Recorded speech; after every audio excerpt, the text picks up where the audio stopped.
Hi YouTube, it's Kathy and I'm here to tell you all about my TBR for the 14th round of the Queer Lit Readathon.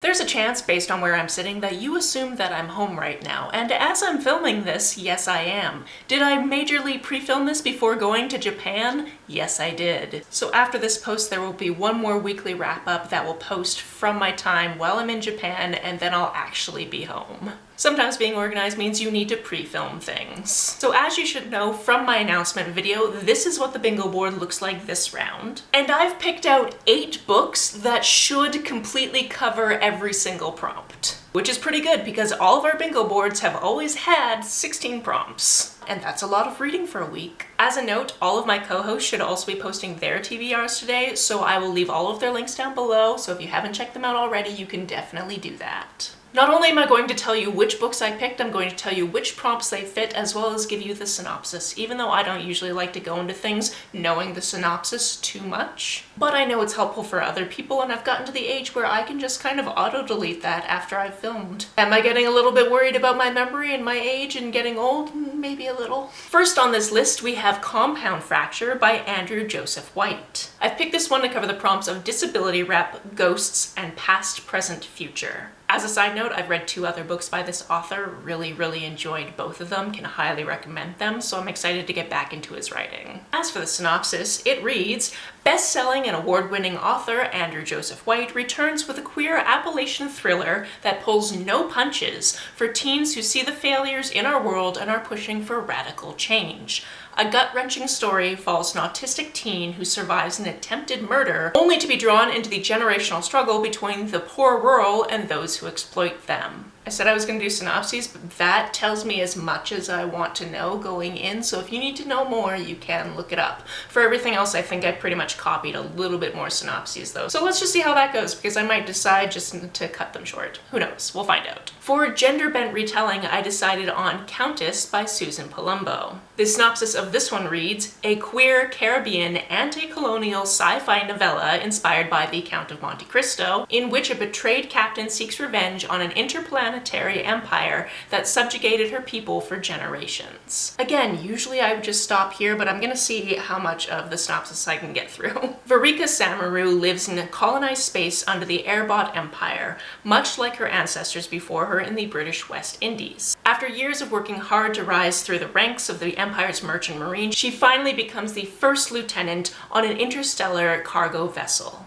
When her captain dies under suspicious circumstances, Varika is arrested for murder and charged with treason despite her lifelong loyalty to the Empire. Her conviction and subsequent imprisonment set her on a path to justice, determined to take down the evil empire that wronged her, all while the fate of her people hangs in the balance. The Count of Monte Cristo is one of those classics that I haven't read because I don't read a lot of classics. However, it's one of the very few that is written by somebody who is of color, so it's been kind of on my list of if I'm gonna read a classic, maybe one day I'll read that one, but I haven't gotten around to it. Next, for both food and community, we have The Do's and Donuts of Love by Adiba Jagadar. I feel like I've put this on at least one previous TBR and just had to shuffle things around and didn't actually get to it, even though I've been wanting to read it for ages because it takes place in Dublin and I used to live there. The synopsis of this one reads, Shireen Malik is still reeling from the breakup with her ex-girlfriend Chris when she receives news that she's been accepted as a contestant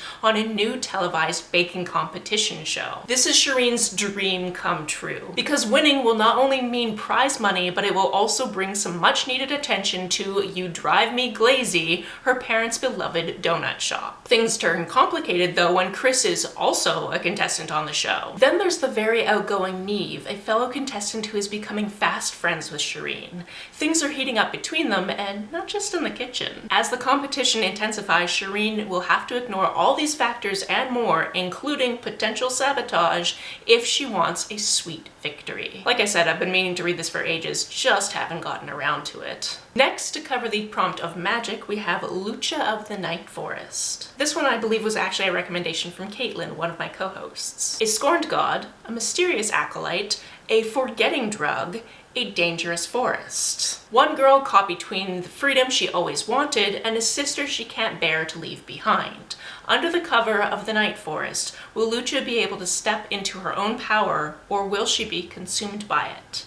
This gorgeous and fast-paced fantasy novel from acclaimed author Taylor K. Mejia is brimming with adventure, peril, romance, and family bonds, and asks what it means for a teen girl to become fully herself. Next, to cover both travel and non-fic, we have Real Queer America LGBT Stories from Red States. And based on the election that happened last month, these stories are probably even more important than ever. 10 years ago, Samantha Allen was a suit and tie wearing Mormon missionary.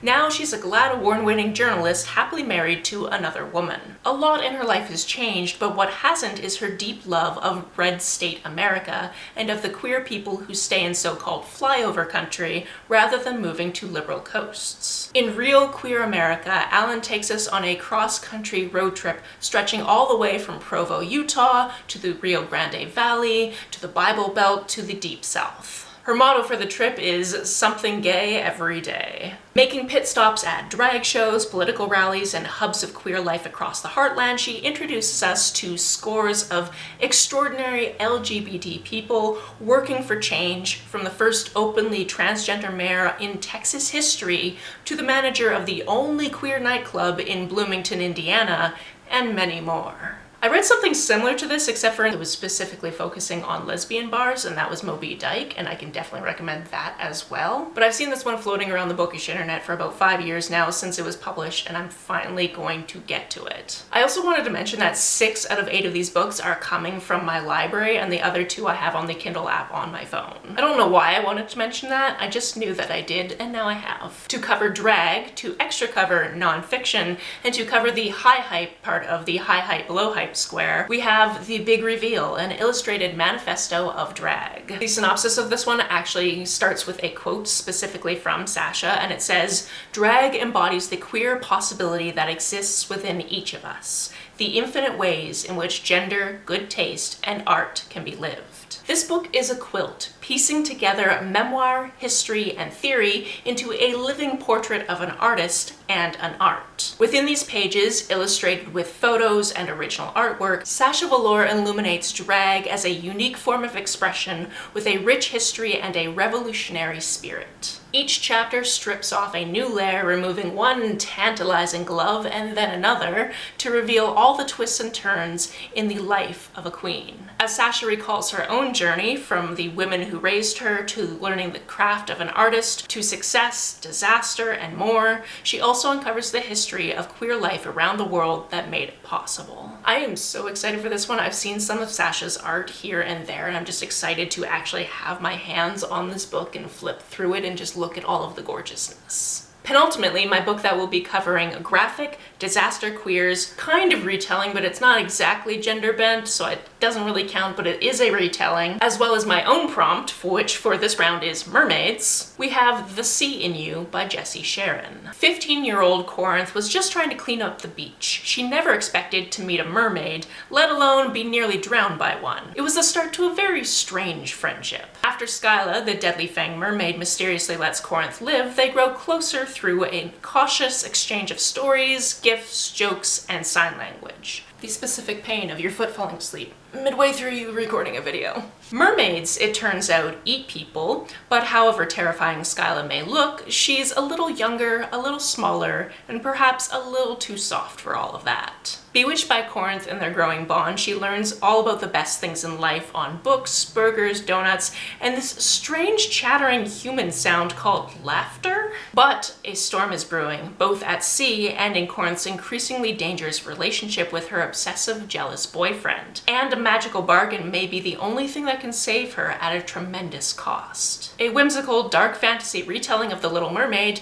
The Sea in You upends everything you thought you knew about magical creatures of the deep, on the whirlwind journey to a whole new world you've never dreamed of before. I wonder if they specifically put that in there because, you know, 2 different Disney properties. That could just be me though. And yes, I know Disney didn't come up with these ideas, they're just the most popular versions of the ideas, I know. Finally, to cover both Winter Holiday and Gifted, we have A Cozy Queer Christmas. I've interpreted Gifted as in there are lots of gifts on this cover. This cover is gifted with gifts, if you will. And then obviously the holiday in question will be Christmas. A cozy, gay holiday romance collection featuring 3 tales of love and holiday cheer.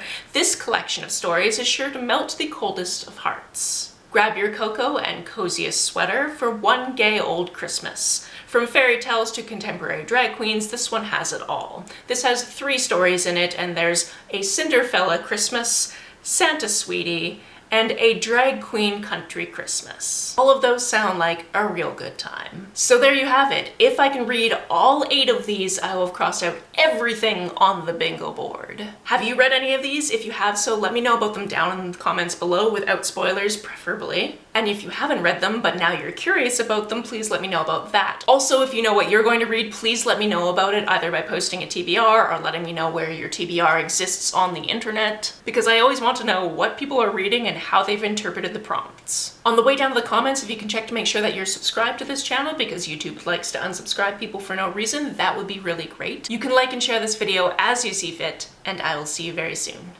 Bye!